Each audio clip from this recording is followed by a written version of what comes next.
தேவன் என் கால்களை இன்னைக்கு சபையில் தரிக்கும்படி செய்ததுக்காக நன்றி சொல்கிறேன். और परमेश्वर ने आज सुबह के वक्त में यहाँ पर खड़े रहने के लिए मौका दिया, इसलिए परमेश्वर को धन्यवाद देता हूँ. உண்மையிலேயே நான் ஜீவனோடு இருக்கிறேன்னா அது தேவனுடைய கிருபை தான். आज निश्चय यदि मैं जिंदा हूँ तो ये परमेश्वर की अनुग्रह ही है. ஸோ தேவனுடைய கிருபை இல்லாத பட்சத்தில் நம்ம உயிர் வாழ்கிறோன்றது கிடையாது. यदि परमेश्वर का जहाँ पे कृपा नहीं है तो वहाँ पर हमारा जीवन व्यर्थ है. ஸோ அநேக தடவை நான் ஜெபம் பண்ணியிருக்கேன், இப்படி தேவனே சபையோட மேன்மை அறியும்படி என் கண்களை திறந்துடலுங்க அப்படின்னு நான் அநேக தடவை ஜெபம் பண்ணியிருக்கேன். कई बार मैंने ऐसा प्रार्थना किया कि हे प्रभु, कलीसिया का जो महत्व तेरे सामने जो मुख्यता है उन बातों को समझने के लिए मेरी मदद कर. ஸோ தேவன் அப்படியே போன வாரத்தில் சபையோட மேன்மை அறியும்படி என் கண்களை திறந்துடலாரு. तो गए हफ्ते में परमेश्वर ने कलीसिया की जो मुख्यता है, जो महत्वता परमेश्वर कलीसिया के बारे में रखता है, वो समझने के लिए मेरी आंखें खोल दी. ஸோ என் பொண்ணுக்கு உடம்பு சரியில்லாமல் போணுச்சு. मेरी बेटी को वो बीमार हो गई.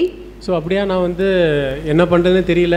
நான் உடனே டாக்டர்கிட்ட இருக்கும்போதே நான் பிரதருக்கு ஜார்ஜுக்கு ஃபோன் பண்ணியிருந்தேன். तो जब ऐसे में मुझे क्या करना है मैं नहीं जानता था, तो झट से डॉक्टर को कॉल करने के पहले ब्रदर जॉर्ज को मैंने कॉल किया. அவங்க டாக்டர் சொல்கிறது கூட எனக்கு புரியல, என்ன சொல்கிறாங்கன்னு. और जो डॉक्टर को मैंने कॉल किया था वो जो बोल रहे थे वो मैं समझ भी नहीं पा रहा था.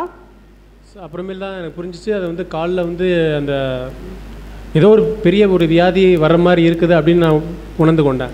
लेकिन फिर उन्होंने जिस तरह से समझाया तो वो ऐसा था कि शायद वो पैर में कोई ऐसा बहुत ही बड़ी बीमारी होने की संभावना थी, ऐसा उन्होंने समझाया. ஸோ இன்கேஸ் அந்த பொண்ணு பிறக்கிறதுக்கு முன்னாடி சொன்னாங்க இந்த குழந்தை ஒரு குறையோடு தான் பிறக்கும் அப்படின்னு சொல்லியிருந்தாங்க முன்னாடியே. और पहले से ही जब मेरी बेटी का जन्म होने के पहले ही उन्होंने जब वो पेट में थी तभी उन्होंने बोला था कि इसमें कई एक डेफिशिएंसी है और उस डेफिशिएंसी के साथ ही ये बच्चा पैदा होगा.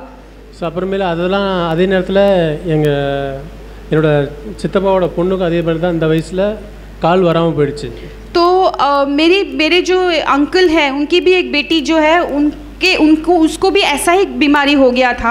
ஸோ அவங்களுக்கு அந்த மாதிரி ஒரு வியாதி சுத்தமாக இது வரைக்கும் அவங்களால கால் நடக்க முடியல, நொண்டி தான் நடப்பாங்க. तो वो आज तक वो बच्ची जो अभी बड़ी हो चुकी है उसको चंगाई नहीं मिला है, अभी वैसे वो लंगड़े हुए पैर से वो चलती है. இப்படி अनेक காரியங்களை யோசிச்சுக்கிட்டு இருந்தேன். ऐसे बहुत सारी चीज़ों को लेकर मैं सोच रहा था. ஆனால் தேவன் ஒரு வித்தியாசத்தை காணும்படி செஞ்சார். लेकिन परमेश्वर ने इन सारी चीज़ों के बीच में एक अंतर को देखने के लिए मदद किया. சபையோட மேன்மை அறியும்படி என் கண்களை திறந்தல்னார். और कलीसिया का जो मुख्य बात है, कलीसिया का जो इम्पोर्टेंस है, महत्वपूर्ण है, वो समझने के लिए मदद किया. ஸோ அப்படியே நான் தேவனுக்கும் சபையில் உள்ள ஒவ்வொருவருக்கும் நான் நன்றி சொல்கிறேன். और इसीलिए मैं परमेश्वर को और कलीसिया के हर एक सदस्यों को मैं धन्यवाद देता हूँ. இது வரைக்கும் அது என்ன வியாதின்னு எனக்கு தெரியாது, ஆனால் தேவன் சுகப்படுத்திட்டார். आज तक मैं ये नहीं जानता कि वो बीमारी क्या है, लेकिन मैं इतना जानता हूँ कि परमेश्वर ने मेरी बेटी को चंगा किया है. ஸோ தேவனுக்கு நான் மிகவும் நன்றி உள்ளவனாக இருக்க விரும்புகிறேன். और इसलिए मैं परमेश्वर को बहुत कृतज्ञता से धन्यवाद देता हूँ. ஸோ இன்னொரு காரியம், நான் ஆண்டவரே இந்த சூழ்நிலை ஏன் அனுமதிச்சிங்க அப்படின்னு என்ன நானே நான் சோதிச்சுக்கிட்டு இருந்தேன். तो एक और बात लगातार अपने आप के मन में सोच रहा था कि परमेश्वर तूने ऐसे हालात को मेरे जीवन में क्यों आने के लिए अनुमति दिया. ஸோ தேவன் ரெண்டு காரியங்களை எனக்கு உணர்த்தினார். परमेश्वर ने दो बातें मुझे समझाया. ஸோ முதலாவது தேவன் நான் அவருக்கு முதலிடம் தரல அப்படின்றத என் வாழ்க்கையில் உணர்த்தினார். तो परमेश्वर ने सबसे पहली बात मुझे समझाया कि मैंने परमेश्वर को मेरे जीवन में पहला स्थान नहीं दिया है. ஸோ ரெண்டாவது காரியமாக நான் மனுஷங்கள்கிட்ட கடன் படுறதா அதை ஒரு பாவமாக இல்லாமல் நான் எனக்குள்ளே நினச்சிக்கிட்டு இருந்தேன். மனுஷங்கிட்ட போய் கடன் படுறது.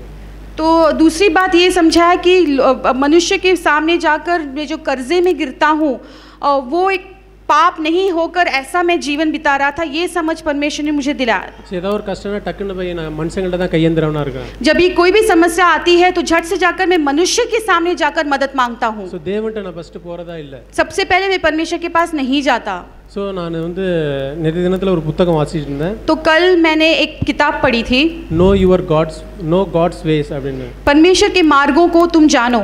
ஸோ அதில் போட்டிருக்கு, பாவம்னா நம்ம வெளிப்புறமான பாவம், அதை விட முக்கியமான வேறான பாவம் என்னன்னா சுயநலமாக வாழ்கிறது தான் பெரிய பாவம் அப்படின்னு நான் வாசித்தேன். तो उसमें उस किताब में ऐसा लिखा है कि जो बाहरी रूप से जो पाप दिखता है उससे कई गुना बढ़कर वो पाप होते हैं जो हमारे अंदर ही अंदर अपने खुद की इच्छा के अनुसार हम जीते हैं, वो पाप सबसे बेकार पाप है. ஸோ நான் அநேக முறை நான் சுயநலமாக தனக்கானதான் தேடிக்கொண்டு இருக்கிறேன் அப்படின்னு உணர்ந்தேன். तो मैंने ये समझ लिया कि बहुत सारे हालातों में हमेशा जो मैं अपने खुद के लिए सोचता हूँ, अपने खुद के अनुसार मैं जीवन बिताता हूँ.